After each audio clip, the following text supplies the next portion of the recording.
किसी ज़माने में एक बादशाह था, उसके यहाँ बहुत सारे शोबे थे। हंसाने वालों का शोबा अलग और गौर व फिक्र करने वालों का शोबा अलग, और राज्य में घूम फिर करके लोगों की समस्या जानने वाला शोबा अलग था। अलग अलग शोबे उसके यहाँ कायम थे, जिस तरह से बादशाहों के यहाँ होते थे। एक दिन उसके मन में आया कि हमारे पास तो हर तरह के शोबे हैं और कमी क्या है। तो किसी मंत्री ने कहा, बादशाह सलामत, हमारे यहाँ बेवकूफ़ों का भी एक शोबा होना चाहिए, जिनको देख करके लोग थोड़ा हंसी मजाक करें और थोड़ा लोगों को मज़ा आए। तो हम क्यों ना चंद बेवकूफ़ों को ला करके उनका भी एक शोबा बना दें। बादशाह को ये बहुत पसंद आया और उसने कहा, ठीक है, जा करके राज्य में जितने बेवकूफ़ हों, जो छठे छठे बेवकूफ़ हों, उनको दरबार में ले आया जाए और उनके लिए एक अलग जगह बना दी जाए, वो वहीं पे रहेंगे। अब लोग बेवकूफ़ों को पकड़ करके लाने लगे। उसमें से एक जो सबसे बढ़िया बेवकूफ़ था, सबसे बड़ा बेवकूफ़ था, उसको बादशाह ने कहा, भाई देख, तू तमाम बेवकूफ़ों का सरदार है, अब तू यहाँ, तुम्हें यहीं रहना है और तुम्हें दरबार में ही खाना पीना सब कुछ मिलेगा।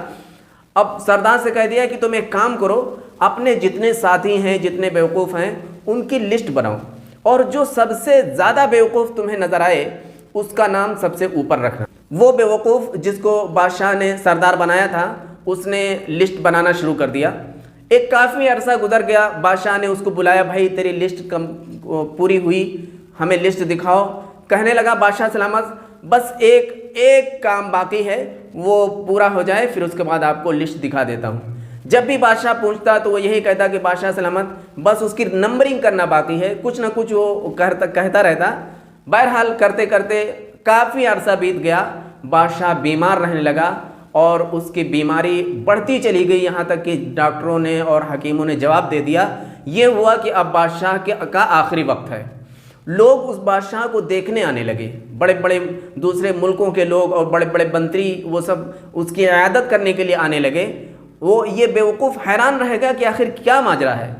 आखिरकार ये भी चूँकि दरबारियों में रहता था, इसका भी नंबर आया कि भाई जा कर के तुम भी देख लो, बादशाह से मिल लो, आखिरी मुलाकात कर लो। ये बादशाह के पास पहुँचा।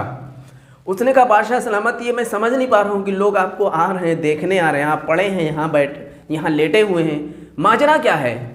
बादशाह ने कहा, मैं इस दुनिया से जा रहा हूँ। उस बेवकूफ़ ने कहा, आप कहाँ जा रहे हैं और कब आएंगे। बादशाह ने कहा, यही तो रोना है, वहाँ से फिर कोई लौट करके नहीं आता, मैं कभी वापस नहीं आऊँगा, जहाँ जा रहा हूँ वहाँ से मैं कभी वापस नहीं आऊँगा।